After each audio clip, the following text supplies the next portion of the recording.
What is up guys, Stanley this side. So in this video, I'm going to show you how to use Canva code, and this is the tutorial for absolute beginners. So let's get started. So first off, head over to Google or any browser and then in the search bar type in Canva. After typing, you will see this first official website of Canva. You can even type Canva or Canva code, whatever you like. After that, click on this website and then you will be redirected to the AI code generator of Canva.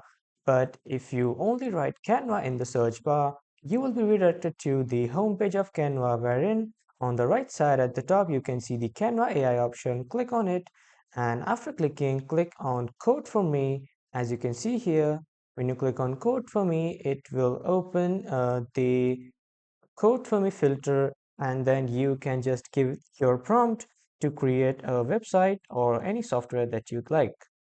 So as you can see, I have given a prompt here. I don't need to write a single line of code. I just need to give the prompt and I will click the submit button, and then it will generate me the code for the website that I have commanded into this command prompt. This writes the HTML, CSS, JavaScript, and other all the coding languages that are required while preparing or making a website. Remember guys, in Canva AI tool code generator, you don't even have to write a single line of code. Just enter your prompt and then the website will be ready for you on your fingertips. But if when the website is ready and if you don't like it, you can just simply add another commands here, and then it will edit on those commands based on your wish and your requirements.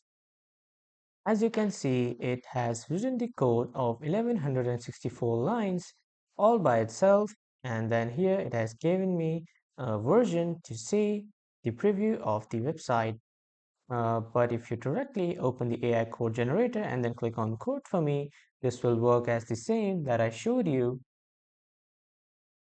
This is the concept like vibe coding. In the vibe coding, you just give the prompts to the AI, and then if you like the website, you keep it. Or if you want to do some edits, you give some edits commands to the AI, and then it edits according to your wish and requirements. And then you have a custom website ready in front of your eyes and on your fingertips. So this is how uh, this was the only tutorial of Canva tutorial for beginners. In this tutorial, I taught you how to use the Canva AI no-code tool to write a prompt and then generate your own website. So that was all for this video, everyone. Thank you for watching.